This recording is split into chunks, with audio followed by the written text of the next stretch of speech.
అత్యుత్తమర్యాం కులే లక్ష్యంగా నారాయణ.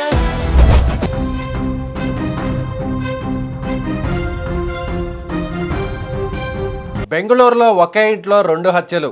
భర్తను చంపే ఆ దారుణాన్ని చూసిన కన్న కొడుకును కూడా హతమార్చిన ఘటన ఇప్పుడు సంచలనంగా మారింది. అభినందన్ తన కుమారుని చంపి ఆ తర్వాత ఆత్మహత్య చేసుకున్నట్లు కనిపించేలా నిందితులు క్రైమ్ సీన్ను మార్చేందుకు ప్రయత్నించినట్లు పోలీసులు వెల్లడించారు. ఈ డబుల్ మర్డర్ కేసులో తాజాగా సంచలన నమ్మలేని నిజాలు ఒక్కొక్కటిగా బయటపడ్డాయి. చిక్కబాణవారలో ఉంటున్న అభినందన్, హరిణి దంపతులు 2021లో వివాహం చేసుకున్నారు. అయితే వీరి మధ్య కొంతకాలంగా కుటుంబ వివాదాలు కొనసాగుతున్నట్లు పోలీసులు తెలిపారు. ఇద్దరు తరచూ గొడవపడడంతో కొంతకాలం హరిణి ఇంటి నుంచి వెళ్లిపోయినా కుటుంబ సభ్యుల జోక్యంతో తిరిగి భర్తతో కలుస్తుంది. అదే సమయంలో ఎంట్రీ ఇచ్చాడు వినయ్. హరిణికి స్నాప్చాట్ ద్వారా పరిచయం, ఇతడితో తరచూ ఫోన్ కాల్స్ మాట్లాడినట్లు పోలీసులు గుర్తించారు.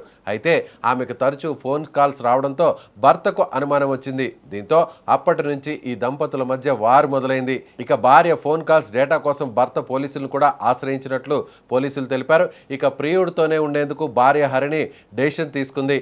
ఇందులో భాగంగానే ఎలాగైనా భర్తను పై లోకానికి పంపేందుకు ప్రియుడితో స్కెచ్ గీసింది భార్య హరిణి.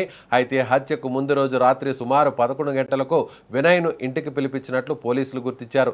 అంతకు ముందే ఇంట్లోని సీసీటీవీ కెమెరాలను భార్య హరిణి ఆఫ్ చేసినట్లు పోలీసులు అనుమానిస్తున్నారు.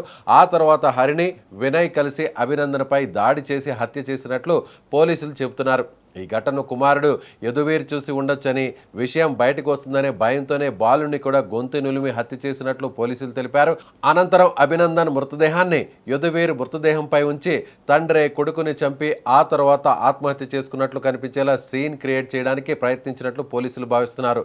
అయితే క్రైమ్ సీన్లో రక్తపు మరకలు, ఇతర ఆధారాలను పరిశీలించిన పోలీసులు అనుమానం వ్యక్తం చేశారు. హత్యకు సంబంధించిన రక్తపు మరకలు ఉన్న దుస్తులను హరిణి ఉతికి ఆరబెట్టినట్లు కూడా పోలీసులు గుర్తించారు.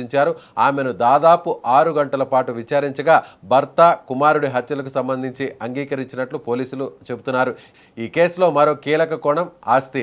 అభినందన్ తన తల్లిదండ్రులకు ఏకైక కుమారుడు కాగా అతని ఆస్తిని దక్కించుకునేందుకు ఈ హత్యలో మరో కారణమై ఉండొచ్చని పోలీసుల అనుమానం. దీంతో వివాహేతర సంబంధంతో పాటు ఆస్తి కోణంలోనూ దర్యాప్తు కొనసాగుతుంది. హరిణిని పోలీసులు అరెస్టు చేయగా పరారీలో ఉన్న నిందితుడు వినయ్ కోసం తీవ్రంగా గాలిస్తున్నారు.